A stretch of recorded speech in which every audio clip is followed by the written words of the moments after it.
And take it away, Foster. Okay, okay, very good.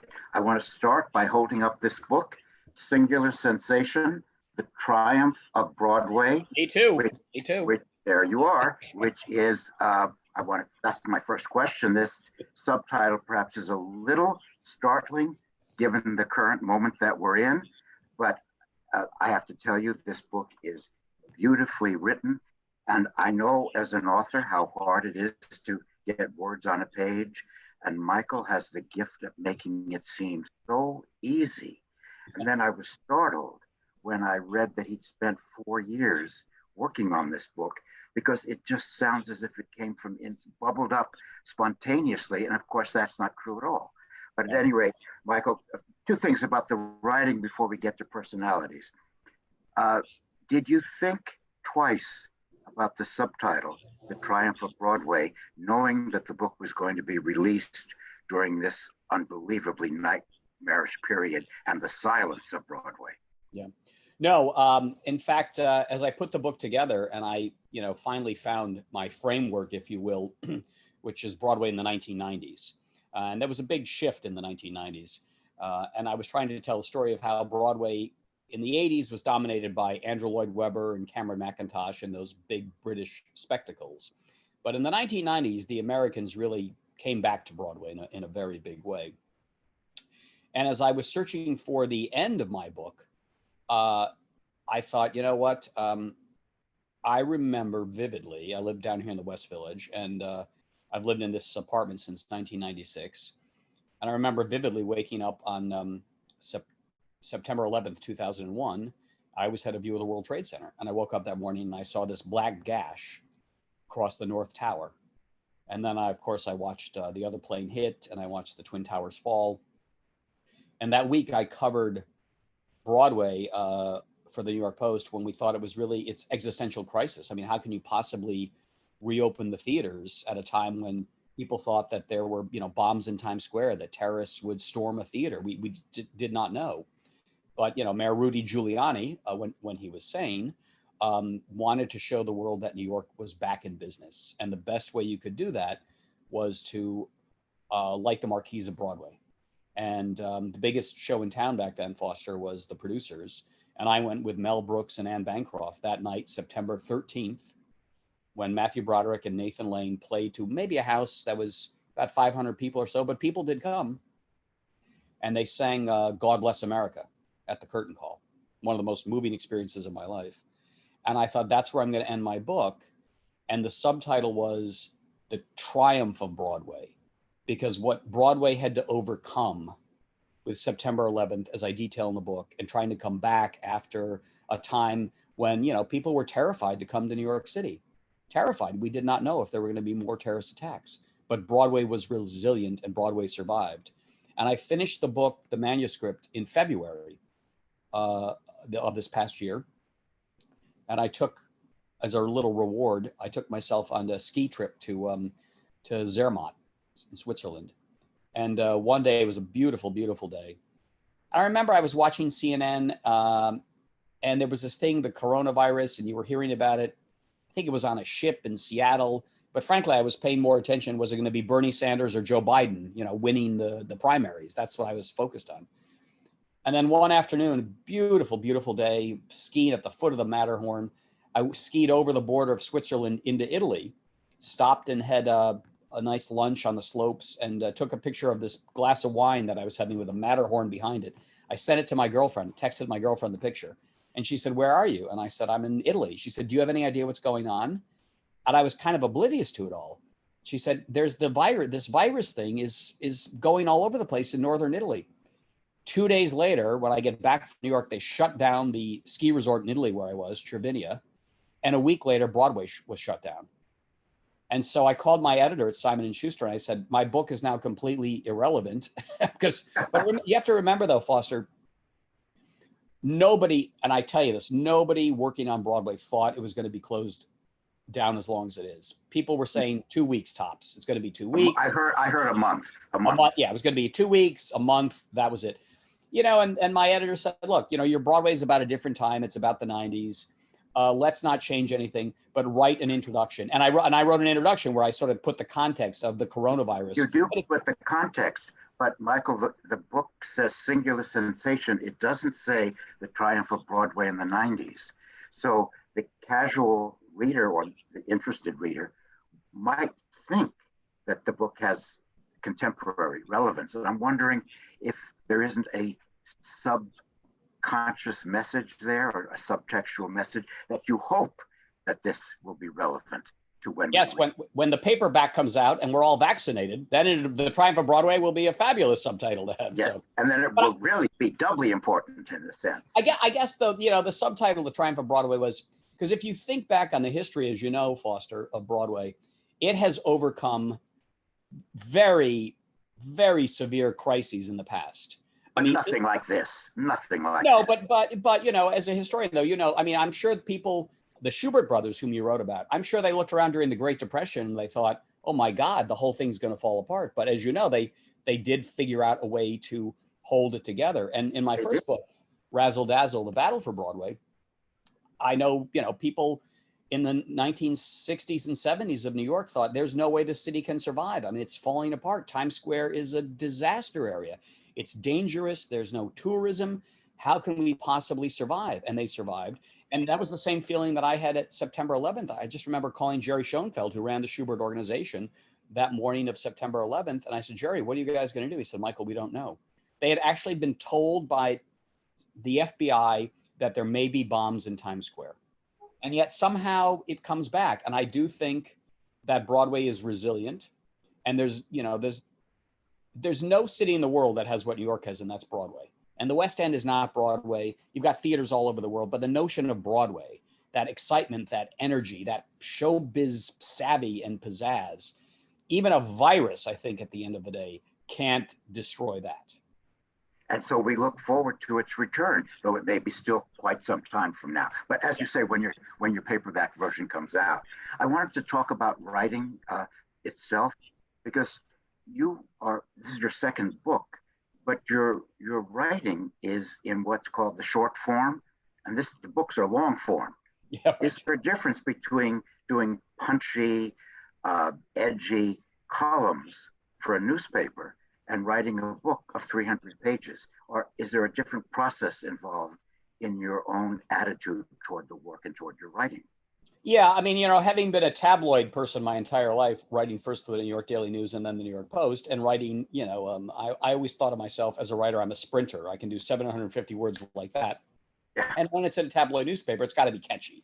You got to run with a good lead, some good gossip, knock them down here, praise them there, get out. And the style that I would write in for a newspaper, a little wisecracky, a little Walter Winchell-y, if you will. I did realize when I was writing my first book, Razzle Dazzle, that style is perfectly fine for a column in a tabloid newspaper, but that style would become very irritating over the long haul. And also, I mean, I'm telling stories that are not my stories. The one thing that I do in the book that I do in my columns is I report. I interview everybody. I go back, I read the old clips. I read the old newspaper articles. I read old reviews. And then I go back to the people who created the shows, who produced the shows. It's their life that I'm telling, not mine. And I try to basically, I think of myself as a traffic cop with all of these memories, this information. And my job is to just kind of organize it in a compelling way that sculpts a narrative and moves it along. And to what extent, and I think you're very good at this, to what extent do you both reveal and conceal your own opinions about shows and people? I guess you could say, because I'm a reporter and a columnist and not a critic, I don't write books where I say, oh, I hate cats, I love cats. I hated Rent, I loved Rent. I don't come down on that. There are plenty of books about criticism there. You can read about what the critics thought about all those things. I look for shows that made a difference in some way. Shows that had some dramatic element to them. They could be gigantic hits that changed things, or they could be big flops in a spectacular way. And I guess you could say, if you were to discern what I like or what I don't like, it's probably just based on the selections of the shows that I write about. but I don't choose the shows only because I like them. I choose them because they have an impact, because they change something. I mean, I can be honest with you, Foster. I was never the biggest fan of Angels in America. I liked the first half, Millennium Approaches, but I thought the second half, Perestroika, was a little pretentious and overwritten. And I was never a gigantic Tony Kushner fan. But I have a whole chapter in the book about Angels in America, because there's no question that it had a huge impact on Broadway in the 1990s and really brought back the American play. But the careful reader would note that you're not wildly enthusiastic about the play or the writer. The careful reader. Well, yes. You're never heavy-handed, but it's there. It is. This is a book of interviews, and I want to now talk about three personalities. Fascinating, because I don't think everything got into the book, but our audience will love to hear it. There are three interviews that I would hope you would tell us about. Patti LuPone talking about Andrew Lloyd Webber and Sunset Boulevard. Julie Taymor talking about Lion King, and your interview with Garth Drabinsky, who, if there is a villain in this book, it would be he. Yes. But let's start with Patti LuPone and Sunset Boulevard. I got the sense that you enjoyed her and she was fun, and it was sort of a very upbeat interview, despite how awful an experience it was for her. Well, you know, when I was trying to figure out where do I begin the book, and I thought, you know what, you got to begin with a dramatic opening. And there was nothing more dramatic than the backstage shenanigans of Sunset Boulevard. And remember, Foster, Sunset Boulevard was also, we didn't know it at the time, but it was the last of those big British spectacles.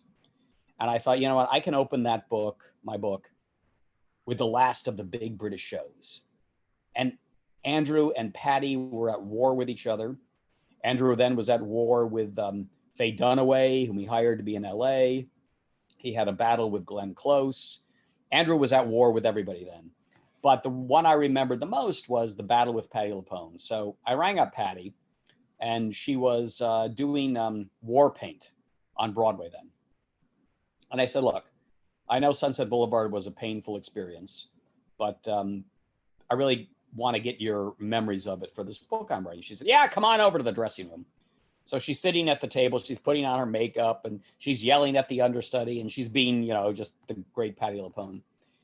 And then she began to tell me the tale of being hired by Andrew Lloyd Webber to create the role of Norma Desmond in Sunset Boulevard.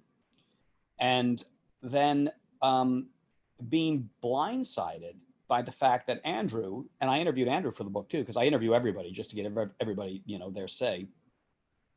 She was blindsided by the fact that Andrew, who was very mercurial, you know, he would just come up with an idea, and then because he had all the money in the world, he could do whatever he wanted to do. And Andrew was like, okay, we've hired Patti to open Sunset Boulevard in London, but, you know, I had this idea, maybe we should have the American premiere not on Broadway, but in Hollywood, in LA, because Sunset Boulevard is, of course, set in LA. And they were like, well, who do we hire to do in LA? How about Glenn Close?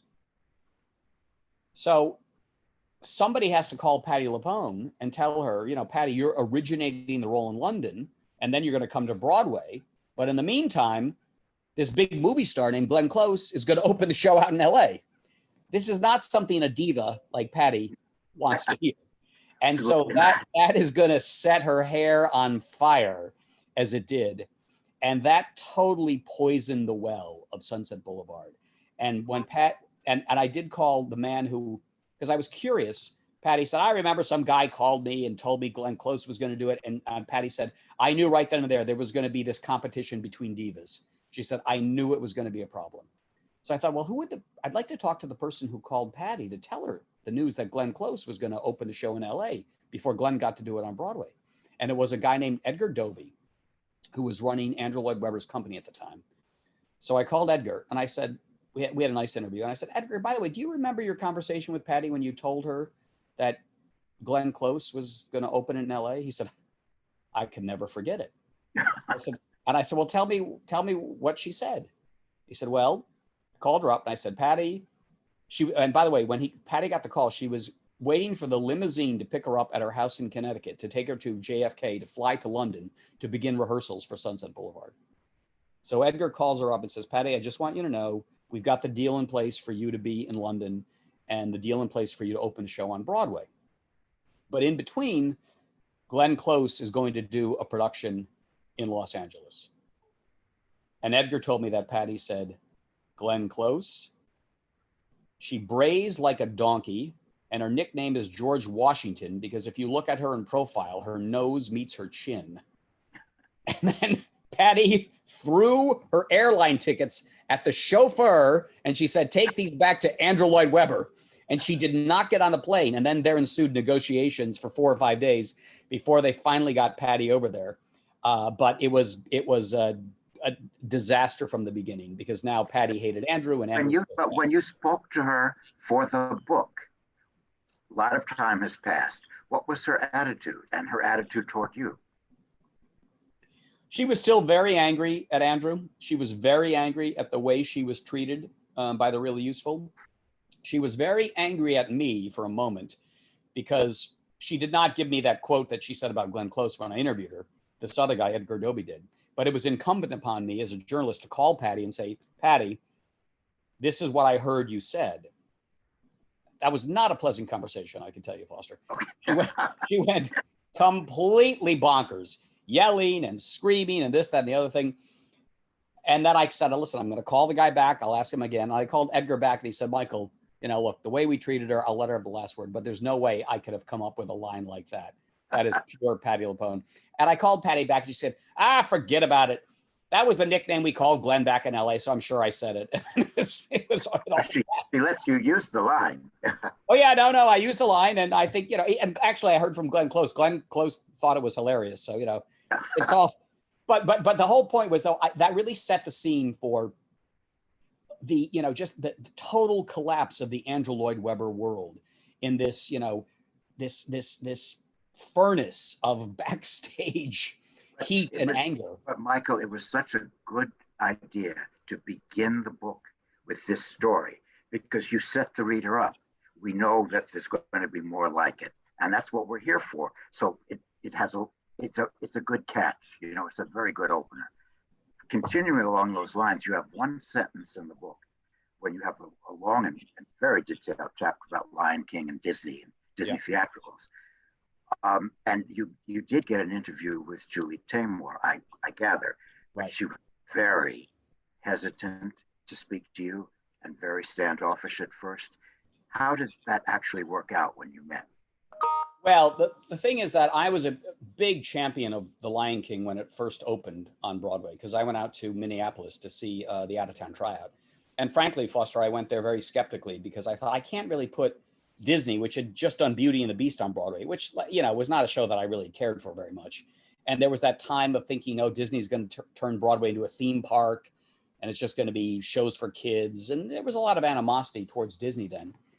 And then the hiring of Julie, and I knew Julie from, her avant-garde work, Juan Darien, A Carnival Mass, I saw at Lincoln Center, and some other stuff that she did, which was beautiful. Her artistry on stage is unparalleled. But her taste in the stuff, her material is, shall we say, a little odd. So I just could not put the Disney and Julie Taymor together. So I went skeptically out to see The Lion King at the Orpheum Theater, Minneapolis. And of course, from the moment it opens, the Circle of Life number with that beautiful sun, the just paper and bamboo rods rising up, and the giraffe loping in, and then the cheetah and the parade of the animals. I mean, you just knew right then and there you would never be able to look at a Broadway show the same way again. And I remember thinking, I don't have the vocabulary to describe what I've just seen. So I was a big champion of The Lion King, and I became friendly with Julie Taymor because of my support of The Lion King all those years. But then she did Spider-Man: Turn Off the Dark. And, I was at the Post then, and I was very tough on that show. I mean, I had all the gossip, and Julie was deeply upset at me, and she would not speak to me after I really killed that show. But I went to my friend Tom Schumacher, who runs the Disney theatrical empire, and I said, Tom, this is the book I'm doing. It's about the 90s, and you can't write about the 90s on Broadway without writing about The Lion King, the impact of The Lion King financially and artistically. And I can't really do it properly unless I can talk to Julie. So Tom said, I'll make the call. And he made the call, and he said, look, Michael is not writing about Spider-Man. He's not going to rehash all that stuff. He wants to talk about The Lion King. And if you remember, Michael was a very early champion of the show. So she met me, and we had an absolutely delightful interview, and she was very honest about the struggles that she had. I think I detail them in the book. I mean, we know The Lion King becomes this sensation, but as you know, Foster, when people are doing a show, they don't know what they have. And there were moments where Michael Eisner was ready to pull the plug on The Lion King. I mean, a show that has grossed $10 billion around the world, there was a moment where Michael Eisner said, I don't get what Julie Taymor is doing. We got to end the show. They were going to scrap the whole thing.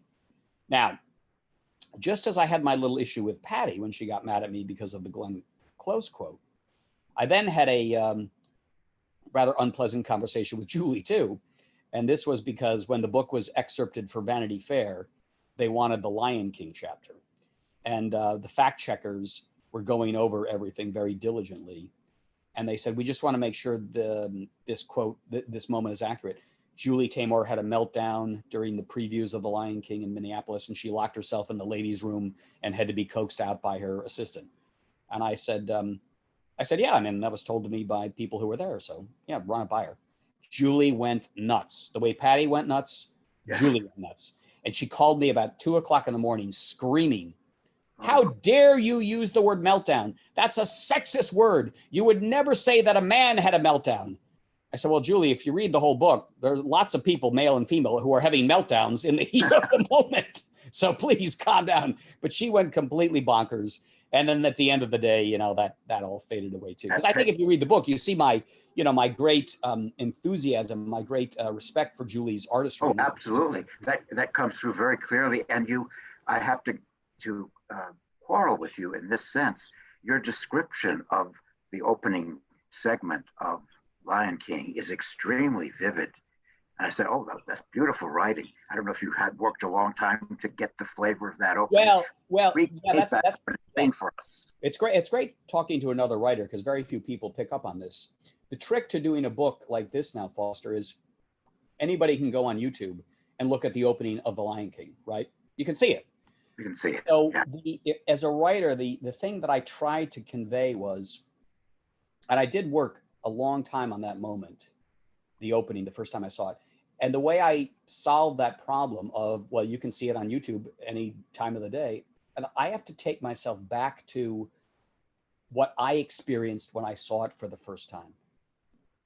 And I have to convey to the reader what it was like to be at that theater at the Orpheum in Minneapolis with no clue what was going to happen when that curtain came up.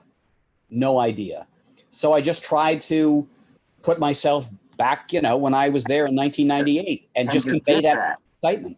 But Michael, you did that. And in that section, as in various sections throughout the book, the critic in you comes out. So you're a reporter and you're good with interviews and getting juicy quotes, but there is a critic alive in you, and it comes out, and it came out in that passage. I just want to tell you. Now let's go on to Garth Drabinsky. Actually, reading about him in the book, I got sort of scared. I find him really scary. Yeah. Well, I knew when I was putting this book together, if you're going to write about Broadway in the 90s, you can't ignore Garth Drabinsky. He was a figure who loomed very large. He created this company called Livent, which was kind of the rival to Disney at the time. And, Garth he came from the movie business. He created Cineplex Odeon. Garth was the person who, created the multiplex. We 7 theaters showing 7 different movies. And there's a cafe with espresso.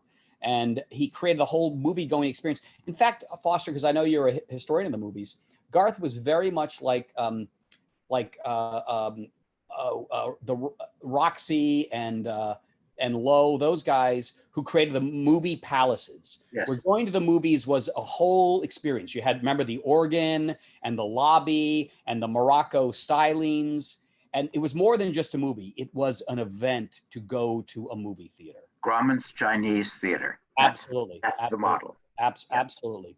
And the Ziegfeld, still here with us in New York, I believe, but one of the few that's not been torn down. And Garth was in that mode. He said, I'm going to make going to the movies an experience. Well, he created this company, and then he had a big falling out with his partners, and they pushed him out of Cineplex Odeon. But he also liked the theater. He always loved the live theater. And he was expanding the movie business into the live theater business up in Canada. Garth is from Toronto. And he wanted to do a production of the Phantom of the Opera at what was an old movie theater that he was converting into a live theater up in Toronto. So when his partners pushed him out of Cineplex Odeon, part of his exit package, he got the rights to the Canadian rights to the Phantom of the Opera, which was then, the biggest show in the world. And he put on, and I went up to see it, he put on a beautiful production with Colm Wilkinson as the Phantom, famous from Les Miserables, Colm. And it was a spectacular production. And that was the most successful show in the history of Toronto. And from that, Garth built this empire called Livent, where he produced Kiss of the Spider Woman and Ragtime and Hal Prince's wonderful revival of Showboat. And Garth had this idea, you know what? Since I was a public company with Cineplex Odeon and I sold shares on the stock market, Livent is going to be a publicly traded company to produce live shows. It was the first, and so far I believe the only, publicly traded company that specialized in Broadway type musicals. Garth was on the stock exchange and on Wall Street and up in Toronto. And Garth, he had money coming in all over the place. And we all thought at the time, well, this is a great addition to the Broadway scene. This guy has a vision. He's got artistry. He can pay top dollar for any talent. He's doing fascinating shows like Kiss of the Spider Woman. But I do remember this, Foster, and I put this in the book. My old friend, Arthur Cantor, great old Broadway producer, possibly the cheapest Broadway producer of all time. Arthur specialized in one-person shows. He would do Eileen Atkins in a room of one's own. He would do that. Somebody once asked Arthur, they said, Arthur, why don't you do a two-character play? And he said, I don't do spectacle. but I took Arthur as my date to the opening night of Showboat on Broadway, produced by Garth Drabinsky and Livent, directed by Hal Prince. It was a great production, just great. I mean, Hal at the top of his game, and the wonderful Rebecca Luker, who sadly we just lost, was in it. But I remember seeing this wonderful production. It was at the Gershwin Theater. And at the end of it, Garth came out with Hal Prince, and they brought the whole company out, and then they brought all the stagehands out. Then they brought the orchestra up. They brought all these people up, and Arthur just sat there saying, I don't get it. I don't understand. I said, what don't you understand, Arthur? He said, and Arthur could calculate the cost of a show to the dime. And he said, there's no way this show can ever make any money. It's too expensive. It cannot make money. And that was the beginning of the suspicion planted in my head that there was some funny business with Garth Drabinsky, because everything he did was big and grand. If a Broadway producer would take a single page ad in the New York Times on the Sunday Arts and Leisure section, which back in those days cost $250,000, Garth would take 4 pages. So he'd drop $1 million on the weekend in the New York Times. But I gather from your book that there was a struggle within this man between wanting great fortune, but also being a creative producer, which I think he was. Yes, he was. He had artistic instincts. No question. Flash in him between the commercial and the artistic, and somehow the money drive won over him and destroyed him. Yeah, what happened with he had these grand visions, these great ideas, but at the end of the day, the vision outran the budget. And as I detail in the book, over time, the people who worked for him began to get concerned about, can we really afford this? Can we afford that? And he was like, don't worry about it. I'll take care of it. I can always float more stock. And then at the end of the day, as I set up the rivalry between his last big show, which was Ragtime, which is a very fine show, and The Lion King. And Garth opened Ragtime up in Toronto, I think 1996. And I went up to see it, and it was very good. And Foster, in the theater world, if something's hot, you got to move right away. You can't wait. And Ragtime should have moved to Broadway in 1997. And it would have won everything in sight, because that was a weak year for musicals. I think it was Titanic, The Life, and Steel Pier. Ragtime would have swept the entire thing and might still be running today. But Garth, because of his ego, and he has an enormous ego, he was building his theater on 42nd Street. He was building the Ford Center for the Performing Arts, and it wasn't ready. And he said, I want Ragtime to open my great new theater. It's not ready yet. So he took Ragtime to LA. He lost a year. And in that intervening year, Disney came up with The Lion King. So then suddenly Ragtime was up against this extraordinary show. And it didn't measure up. It didn't. And at the Tony Awards, I mean, and I frankly I really thought that Ragtime was going to beat The Lion King at the Tony Awards. I thought people admire Julie Taymor, but it's still Disney. But Ragtime is a great American musical. And we were all surprised when Nathan Lane said, and the Tony Award for Best Musical goes to, and you can see Nathan's eyebrows shoot up to the top of Radio City Music Hall, The Lion King. And I remember I wrote a column that night. I was in the press room, and I thought, wow, without a Tony Award, Ragtime's going to be in trouble. And from what I've been hearing about Garth's spending, maybe the whole thing could be in trouble. And within 1 year, Garth Drabinsky was out of his company, the company went bankrupt, and Garth Drabinsky went to jail because the entire company, Foster, was a fraud. He kept 2 books. He kept the books to show to the stock exchange and the investors saying, every show I'm doing is profitable. That was false. The secret set of books that only a handful of people knew about was a book that showed an ever widening and deepening sea of red ink, that all these shows he overspent, and it was all a fraud. The whole thing was a fraud, and he went to jail. But your book details all of that and puts him in jail. And then years later, he sits down for an interview with you, knowing that you're going to say everything. What was that interview like? You do entice us, and you say it got contentious at one point. Yeah. I met him down at a hotel down on the South Street Seaport, and I hadn't seen him in years. And Garth was always an intimidating figure. Not a big sense of humor, but I have to say he was very much a bully. You know, he yelled and he screamed. That comes across. Yeah, right. I remember interviewing him once after Ragtime opened in his office. And here's the irony of it. I think I put this in the book. Garth's office window on 42nd Street looked right down on the marquee of The Lion King across the street at the New Amsterdam Theater. And I remember bringing up, I said, Garth, a lot of people think you're expanding too fast. They're not quite sure where the money's coming from. I said, are you kind of recreating what you did at Cineplex Odeon, where you just keep spending and spending and eventually it all collapses? And he banged the desk. I am the most investigated man here. Everything I do is open. All my books are open. We didn't know there was a secret set of books. Bang, bang, banged his desk. My little tape recorder fell off the desk. I had to pick it back up and put on there. So I saw Garth, and he was definitely, I would say, a diminished man. He's older now. He's been in jail. Pretty much his whole life has been stripped away from him. But he still has that drive, that idea that he can make a comeback.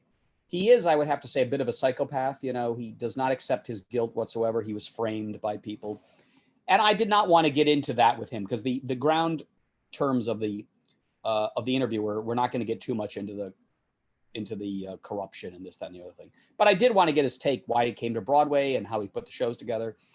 But then at the end of the day, I had to say, Garth, did you make some mistakes along the way?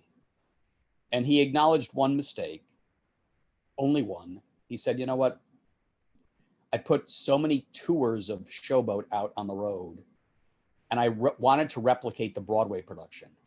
So the tour was expensive as the Broadway production. Because usually, Foster, when you do a tour, you chop it down. It's not nearly as expensive as the Broadway. But Garth wanted every show he did to be brilliant.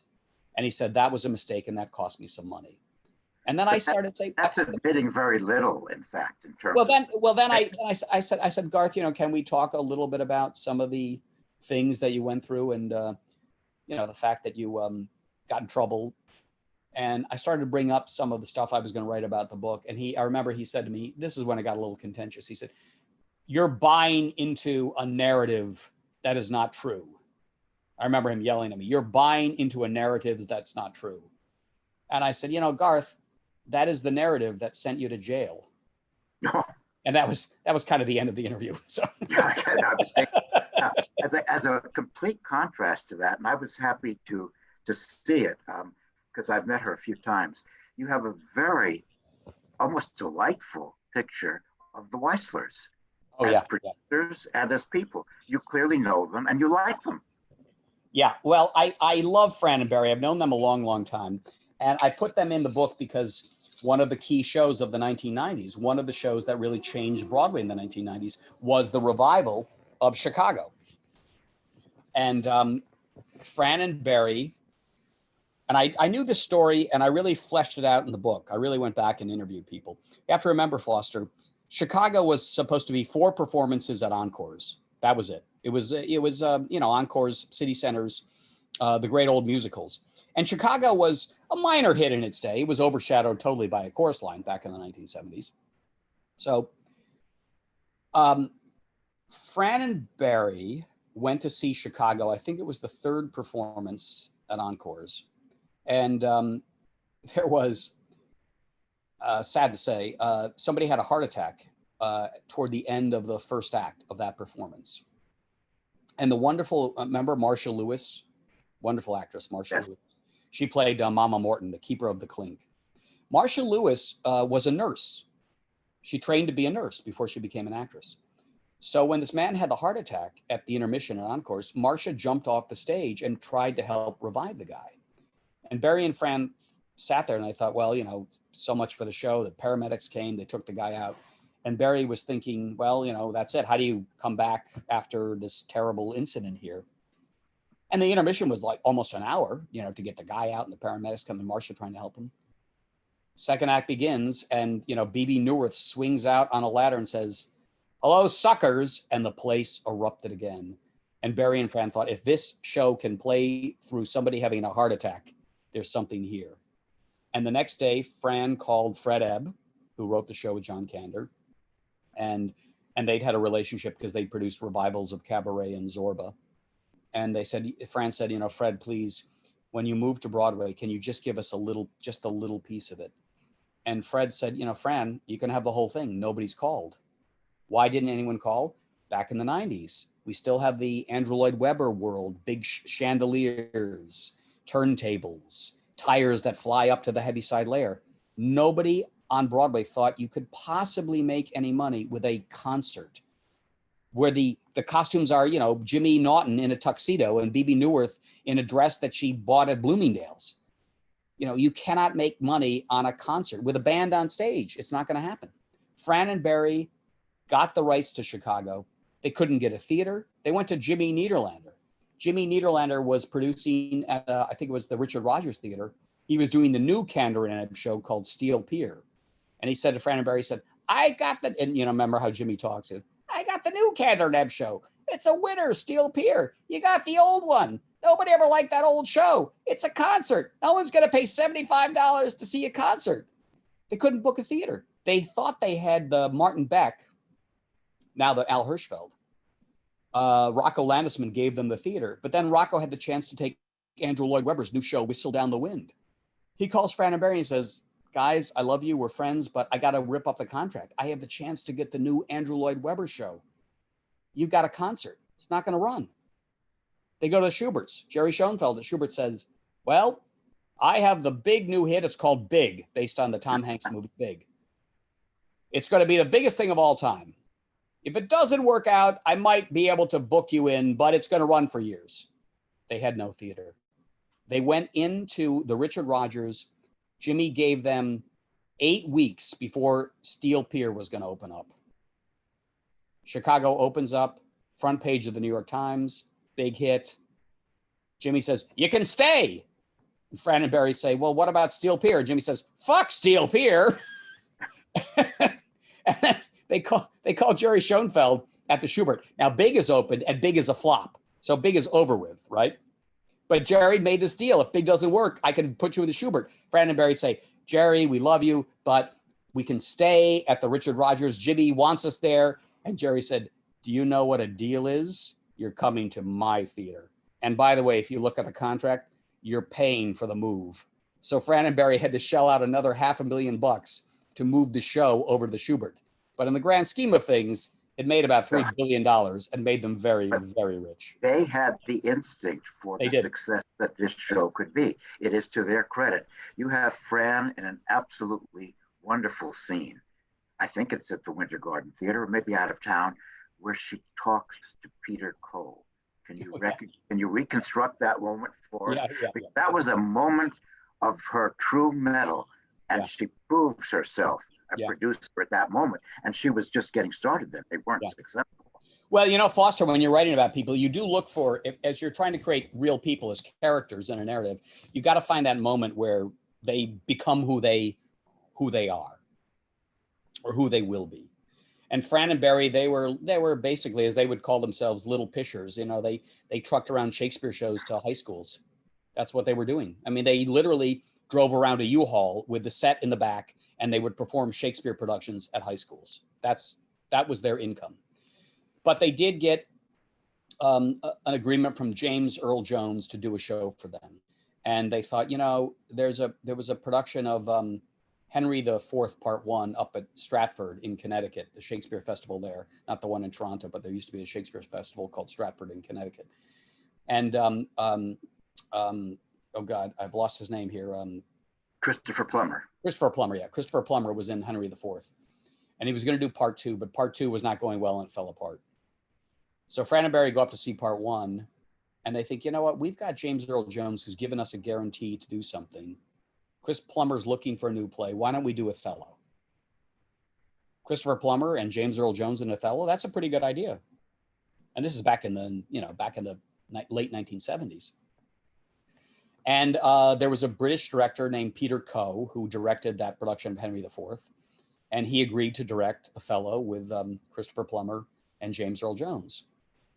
And he was a very grand English kind of director, and very snobby, and quite condescending to Fran and Barry, who were these little pishers, as they would call themselves, from New Jersey. And they put the show together up there at Stratford with the idea, if it worked, they might take it to Broadway, because they wanted to go to Broadway. Their dream was to get to Broadway one day. So one day, Fran comes into the rehearsal up there in Stratford, and she looks at her friend, James Earl Jones, Jimmy, as she calls him, and he was sitting on some little chair on stage, and he had his head in his hands. He was just, buried. And Chris Plummer was doing his sword fighting, was Iago, practicing sword fighting. And Peter Coe was yelling at James Earl Jones. He was saying, "Mr. Jones, do you realize that Mr. Plummer is mopping the floor with you? Do you realize that Mr. Plummer is acting circles around you? Do you realize that Mr. Plummer is the star of this show, even though you're playing the title character?" And Fran was like, "Oh my God, what do I do? I've got this director who's humiliating my star." So Fran walks down the aisle and she says, "Peter, can I ask you something? You can see how upset Jimmy is. Could you just maybe apologize to him for yelling at him? And maybe we can go back to the rehearsal and try to put things together." And Peter Coe turned on her and he said, "How many Broadway shows have you produced?" She said, "Well, I've never done a Broadway show. We hope this goes to Broadway." He said, "Listen, Miss First-Time Producer, don't tell me how to speak to my actors." And there was a moment where she didn't know what to do. But is the moment where she steeled herself. And she looked at Peter Coe, and she looked at her friend James Earl Jones, who was so unhappy. And she said, "I may be a first-time producer, Mr. Coe, but there's one thing a producer can do that a director can't do." He said, "What is that?" "I can fire the director, and you're fired."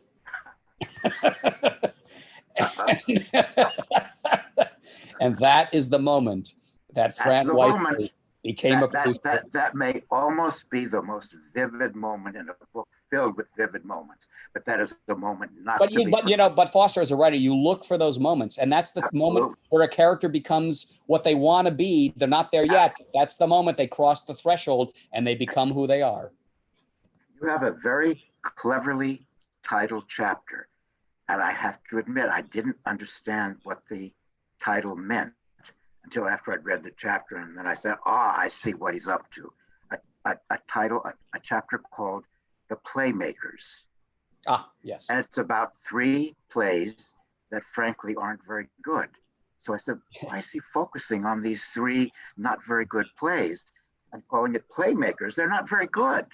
And then I realized it wasn't about the plays. The people who made the plays and made them popular is because they had huge stars. Exactly. Yeah. Liam Neeson, Julia Roberts, and Nicole Kidman in forgettable plays, Right. but they were huge box office. Right. What's your attitude about movie stars coming to Broadway for 6 to 8 weeks, selling out, and then leaving? Does that help Broadway? Does it help their careers? Does it rejuvenate the chance for straight plays to be put on?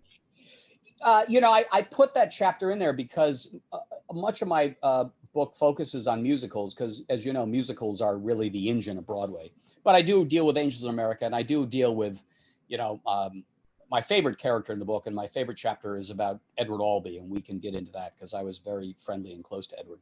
But I did want to get plays in there somehow. And I do remember in the 90s, David Hare, the British playwright, Scott Rudin, the big producer, they came up with this formula. How do you make plays relevant again? How do you sell tickets to plays on Broadway, a Broadway that's dominated by musicals?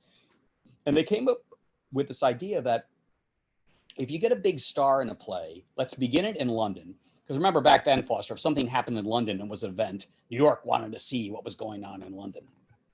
You could make a deal with these actors. You could make a deal with Nicole Kidman, who was a big, big star, married to Tom Cruise then. Okay, come to Broadway. We'll do 14 weeks at the Court Theater. We're going to pay you scale. We'll pay you $1,200 a week, but we're going to give you a percentage of the profits. Well, Nicole Kidman came in a very indifferent play called The Blue Room by David Hare, but she was Nicole Kidman, married to Tom Cruise. She was on the cover of Newsweek when it meant something to be on the cover of Newsweek. And that show sold out. And within 14 weeks, that show made about $4 million. And the cost of putting it on was maybe $900,000. It made an enormous amount of money. And that formula, and even though those plays, Liam Neeson was in The Judas Kiss about Oscar Wilde, Judi Dench was in Amy's View. Again, not a great play, but that formula of bringing big stars into plays, as I try to show in the book, really made the play, again, an important and vital part of Broadway in a way that it had not been in a long time.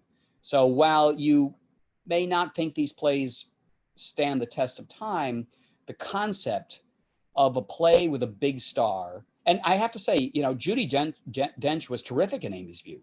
Play was maybe a B level play, but Judi Dench was sensational. And Nicole Kidman was very good in The Blue Room. But it just made people think, you know what, you can do plays on Broadway again. Because Foster, as a historian, you remember there was a time where people were saying, you can't do a play on Broadway anymore. You can't do it. It doesn't work. There's not a big audience for it. Can't make your money with a play. So from that sense, it was good PR for drama. Yeah.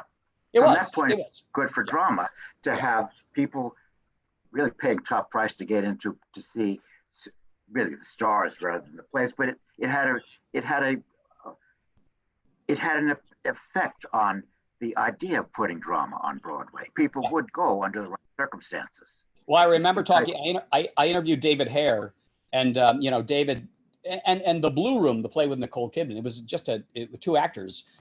Ian Glenn, I think his name was, who played opposite Nicole Kidman. It was a very small play, and they did it at the Donmar Warehouse in London, which is a tiny little theater. It seats 250 people. And I remember David told me, Sam Mendes, by the way, who went on to become a famous director, Sam directed that production of The Blue Room. And it became famous because Nicole Kidman took her clothes off.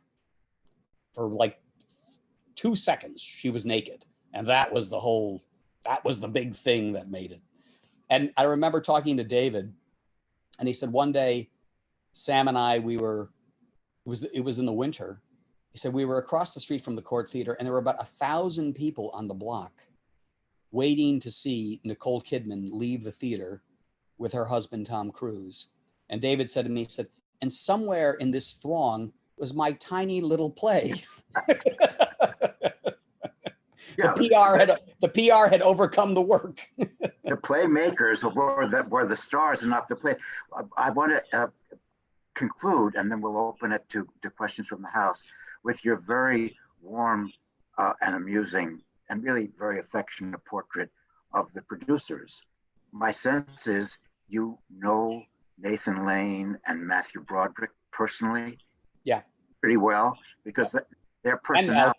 And Mel. Their personalities come through beautifully in this section, and you really feel the affection between them and the connection between them. And when Nathan Lane brings Matthew Broderick to the stage to sort of co-accept the Tony Award. It's the culmination of the kind of reporting shown of the bonding and their friendship. So you know them both pretty well, I gather.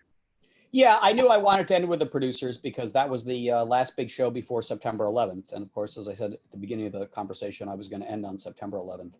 And again, you know, what I try to convey, and I guess the challenge as a writer is, you know, the producers is going to be a big hit.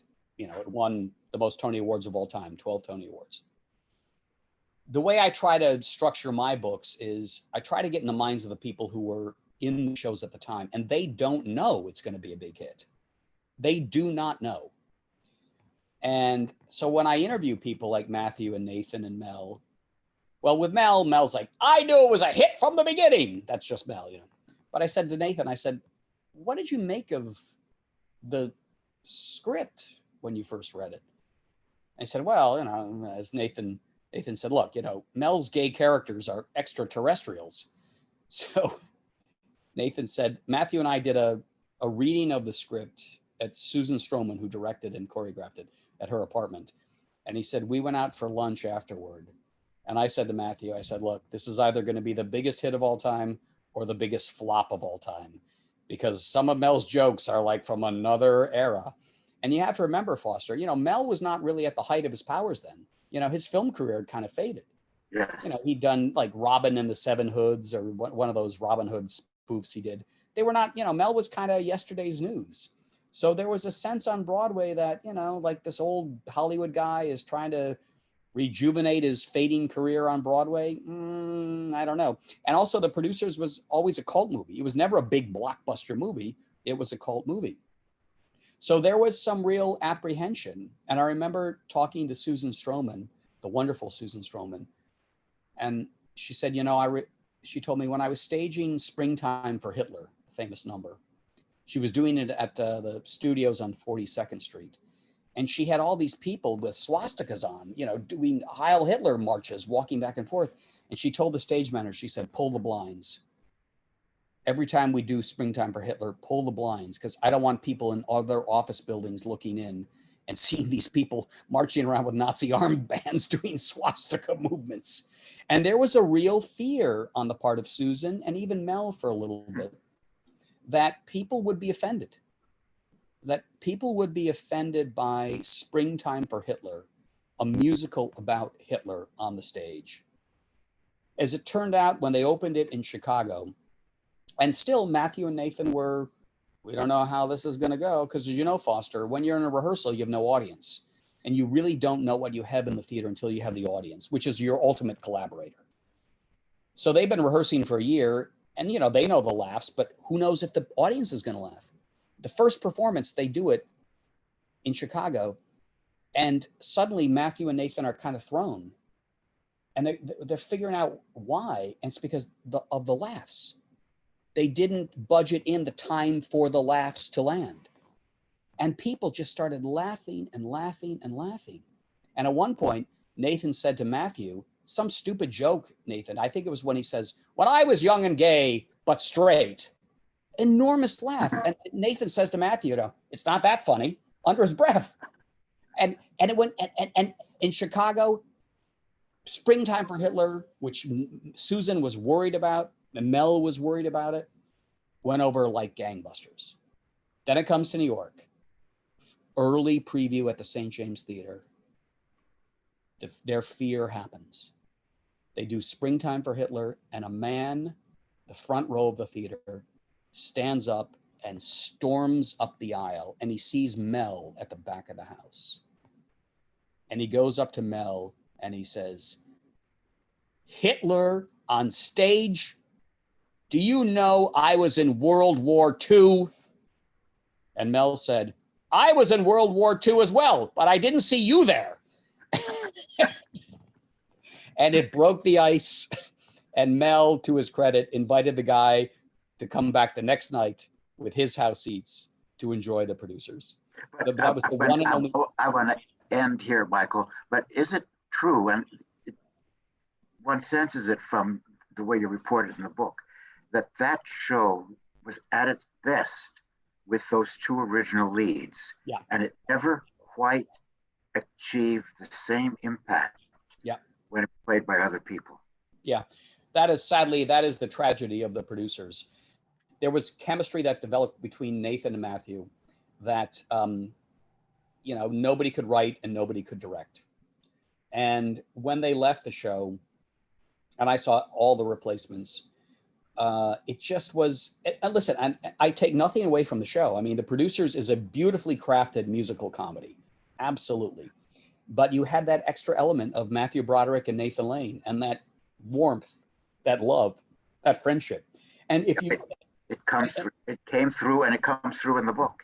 But you remember, Foster, though, the whole idea, and I have to give a lot of credit to Tom Meehan, the wonderful Tom Meehan, who he was the first person I interviewed for this book because I knew he was not well, and sadly he died before this book came out. But I knew he was sick, and I wanted to really talk to him, and I knew he would be honest with me. And Tom's contribution to The Producers, because he co-wrote it with Mel, he said, I went back and I looked at the movie, and he said there was a lot of stuff in the movie that's dated that we couldn't do. And he said to Mel, Mel, ultimately this is a love story. It's a heterosexual love story, but it's a love story about Max Bialystock, who wants to be the king of Broadway again, and Leo Bloom, this little nebbishy accountant who dreams of being in showbiz. And they come together and they fall in love. And it's at the end of The Producers, and this was Tom's idea, Matthew Broderick and Nathan Lane, arm in arm, they walk into the sunset with all the shows that they're going to produce on Broadway. And again, I thought, that's somebody who really understands how to put together a musical, because that is why you stick together with those two, because you watch them. Yes, but that concept depends on the actors. Demands on actors who have that kind of rapport. Okay, Mark, do we have questions from the audience? I have no questions in the chat. Magda, do you have maybe a question you'd like to lead off with? Yes. Are you planning another book? And if you are you going to put Rebecca in it? Rebecca. Oh, right. The musical. Right. That could be half the book. Yeah. Yeah, I do have I'm under contract for another book, and I guess the book I will write, but it will take some time, will be how Broadway comes back after this pandemic, and what it looks like when it comes back. So I probably will tell the story of Broadway in the 20s. So I will tell the story of shows like Wicked and Dear Evan Hansen, shows like that, leading up to, again, a crisis, which is the pandemic. But I have no ending for that book now, because we don't know what Broadway is going to look like for at least another year or so. We just don't know. So do we know how many plays are coming back? Do you have any sense of what's going to open, and what are there rumors about this show is going to survive and that one isn't? Yeah, I think the shows that have a lot of money, the Book of Mormon, the Phantom of the Opera, Wicked, shows like that will come back. My only concern about those shows is, when you reopen Broadway, Foster, Hamilton will come back, of course, but I don't think what we've been through, and remember, a lot of people, not only with this virus, but, people have been destroyed economically. You can't open up Broadway and say, hey, we're back in business, and here's, you got to spend $800 to see Hamilton. Broadway cannot come back with those crazy ticket prices. It's got to come back in a way that says to New Yorkers, Broadway has been living on tourists for a long time now, and the tourists were willing to pay those crazy prices. And Broadway was frankly living on a lot of rich people for a long time. There were enough rich people around the world who would pay $1,000 or $2,000 to see Hamilton. When Broadway comes back, it has to say to New Yorkers, we want to entice New Yorkers to take the chance to come back and be in a theater again. And you can only do that with reasonably priced tickets, but you can't do it with the Wickeds and the Phantoms, because New Yorkers have seen those shows. So if there's any good that comes out of this, is that I think Broadway producers have to be more inventive and take risks on things. I mean, let's find the new Edward Albee. Let's find the new Tony Kushner. Let's find the new Michael Bennett and say, here's a show you've never heard of before, but it's exciting and it's unusual and it's reasonably priced. That is what will bring people in the first wave back to Broadway. But that requires a complete overhaul of thinking. It requires, I hope you this time of rethinking things. It requires, Foster, an entire re-overhaul of the economic structure of Broadway. Yeah. It requires everybody to say, look, we can't make the money we were once making. We got to figure out the economics again so we can make this a viable business until we're back up and running. But there was no way you can reopen Broadway and say, hey, we're back in business and it's going to cost you $800 to come see our show. That is not going to happen. But Michael, considering that, one of the questions here is, do you think then that off-Broadway might come back first?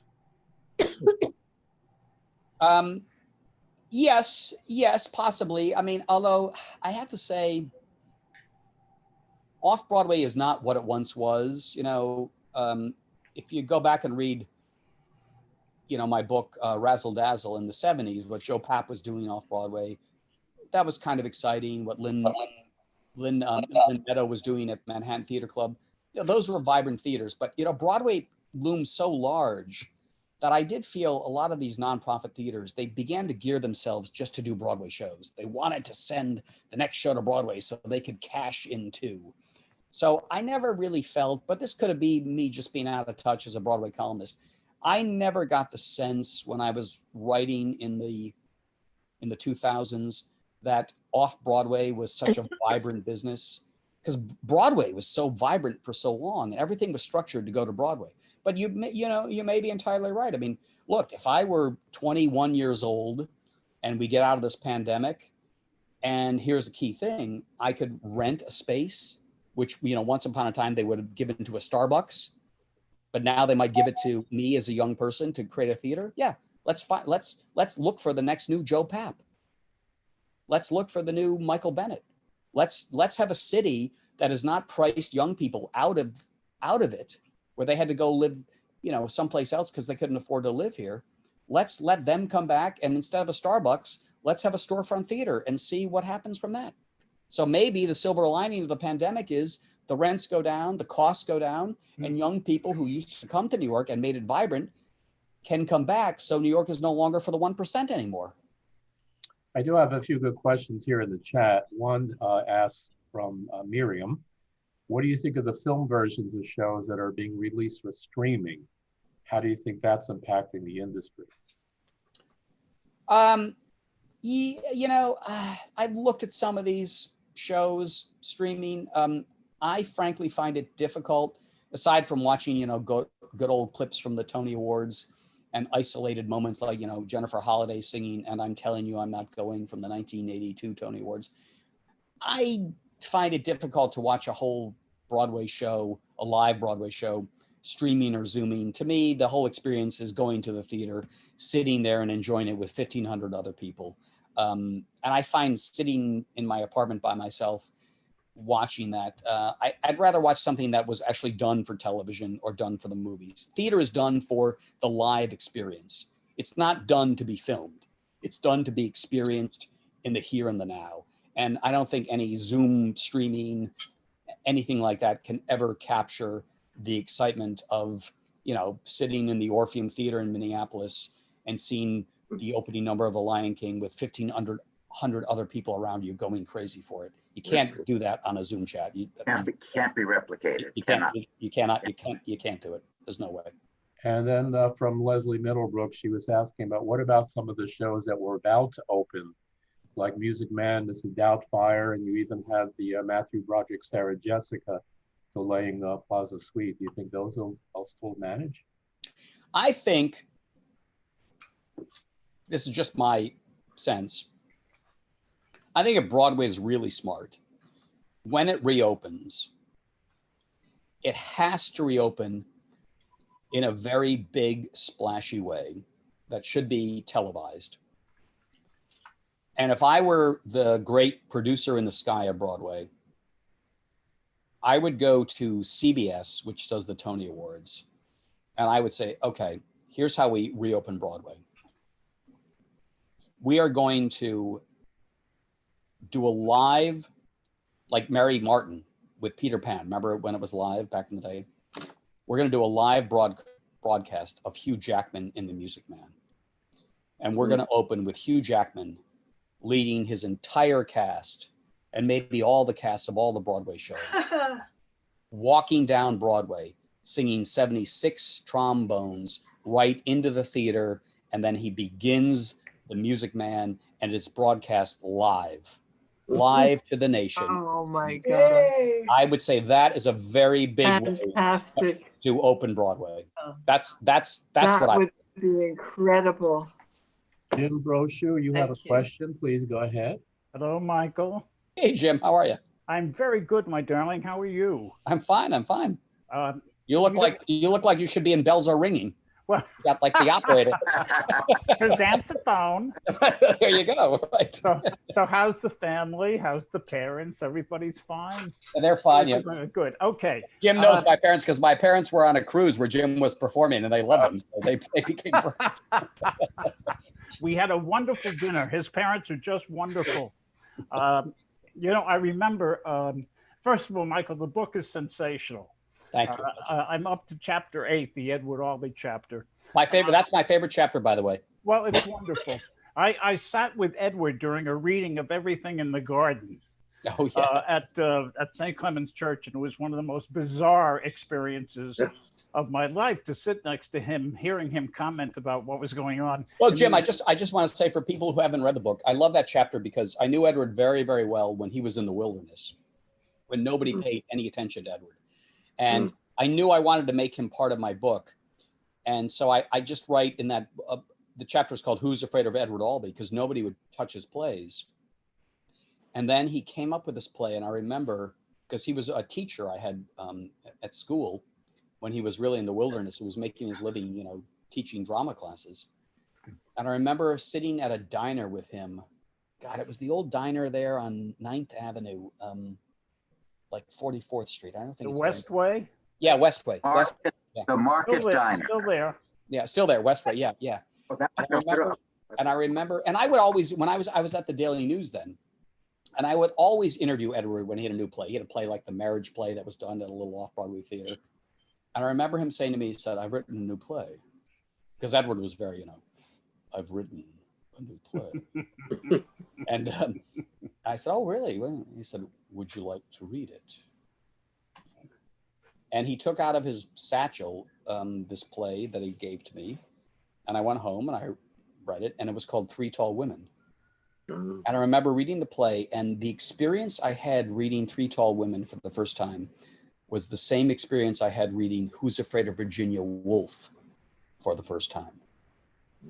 I remember calling him, and he said, "Well, what did you think?" And I said, I think it's really, when I was a kid, I said, "It's really good. It just reminds me of Who's Afraid of Virginia Woolf." And I remember he said, "It won't be that successful."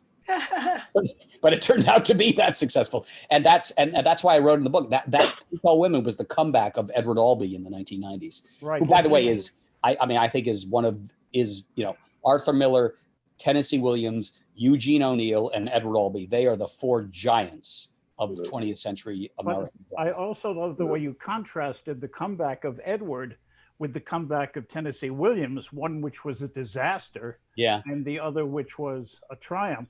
But my question is about the producers. I haven't gotten there yet. Do you talk about the disaster that was Henry Goodman? Yes. I do in the book. Yeah, because when Matthew and Nathan left the producers, they had to replace them, and that was a tall order, of course. So the idea was not bad. They said, okay, no big star is going to replace Nathan Lane, because Nathan has become an enormous star from the show. So, we can't get a star to step in to be Nathan Lane. So they said, let's get somebody who's really, really good, but who's not a star over here. So they went to Henry Goodman, the English actor. And Henry, who I saw at the National Theater do, he was Shylock, and he was brilliant, absolutely brilliant. And he also had done Guys and Dolls. I think Trevor Nunn directed it. So Henry Goodman was a very good idea. Not at all famous here in New York, but a great actor who could do plays and musicals. The problem was, though, Jim, that, Mel Brooks is a New York Jewish American writer, all right? You have to understand those rhythms. Matthew Broderick, Nathan Lane, they understand those rhythms. It is a particular kind of rhythm, okay? Neil Simon has it, Mel Brooks has it. Larry Gelbart had it. It doesn't really translate to English people. It just doesn't. You know, the way I feel that it's seldom can Americans do Noel Coward very well. It's just, there's something in the structure of it. It's so part of our culture that, and it's a wonderful culture that we have, that you, if you're not part of it, you're never really going to get it. And Henry Goodman could not get it. And I got the call from a friend of mine who was in the chorus of the producers. And my friend said to me, I'm not going to reveal his name to this day. He said to me, he said, "Oh my God, you have no idea what's going on here." I said, "What?" He said, "Show's a disaster." He said, "Henry Goodman, he cannot get a laugh. He can't get a laugh." So I thought, okay, I better check this out. So I bought a ticket, trying to be clever here, you know, didn't want to let everyone know that I was coming to see the show.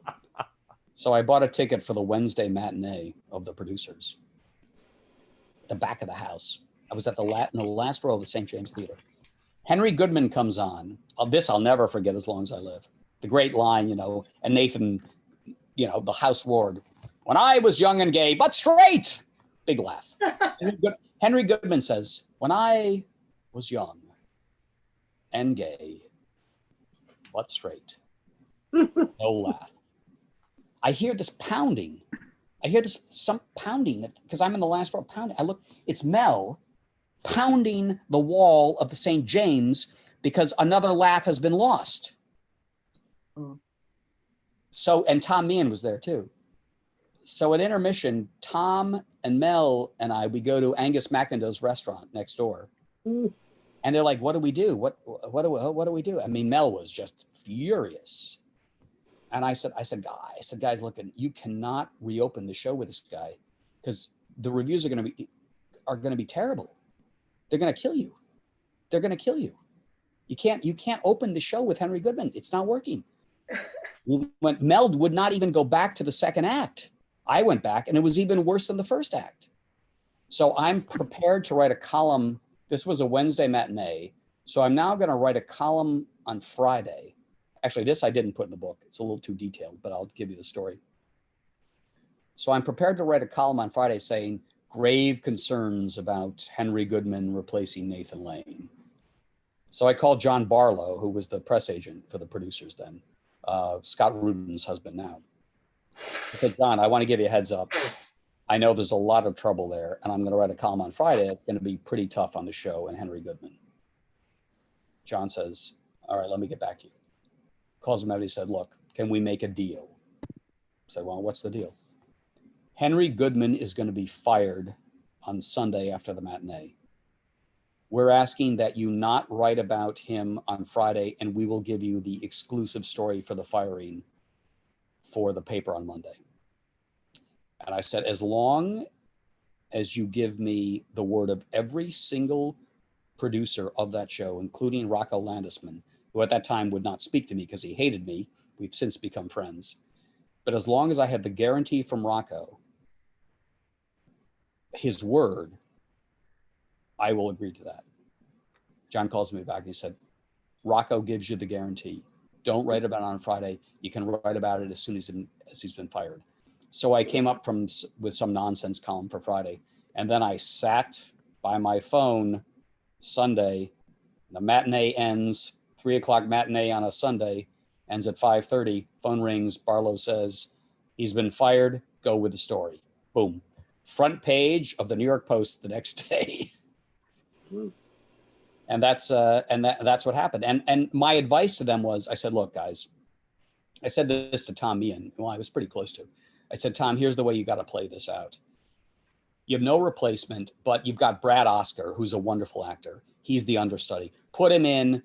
You get through the first wave of, oh my God, the big new star of the hottest show in the world has been fired. But now you have the triumph of the understudy. Spin it that way." And that's how it kind of worked out. But but to Foster's point, it was never the same show again without Matthew and Nathan. It just never was. It never was. Right.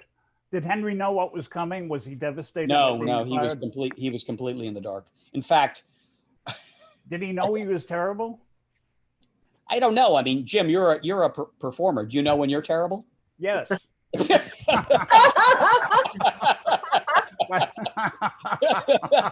And so do you, Michael. but the thing was that nobody had the guts. Nobody had the guts to tell Henry Goodman he was fired. They had like Rocco Landisman couldn't even call him to say he was fired. They had to call his agent in London to tell the agent he was fired, and it was the agent who called him when he got back to his apartment to tell him he was fired. But that's showbiz, folks. Thanks, my friend. I think we have one more room for one more question, and then we'll turn back to Foster. Susanna Bowling, you asked for a question. Yes, hi, Michael. Hi, Susanna. Jacksina says to say hi. She was supposed to be here. Not sure what happened. I'm sorry, I missed the name. Who was supposed to be here? Judy Jacksina. Oh my God! Oh my good old friend Judy. Yeah. But I love Judy. She doesn't know how to use Zoom, so I think that's why she's not here. I talked to her 5 minutes before this started. My question is very controversial. I'm sorry, that's who I am. In all of the press releases that I have been getting for the shows that are coming to Broadway, quote unquote, they're all African American based. And I wonder, can Broadway survive if it doesn't realize that they've never made money, that economically this is not a good resolve? Maybe it's a resolve to bring on later on, but how do we survive when all of the shows are on subjects that are basically unappealing?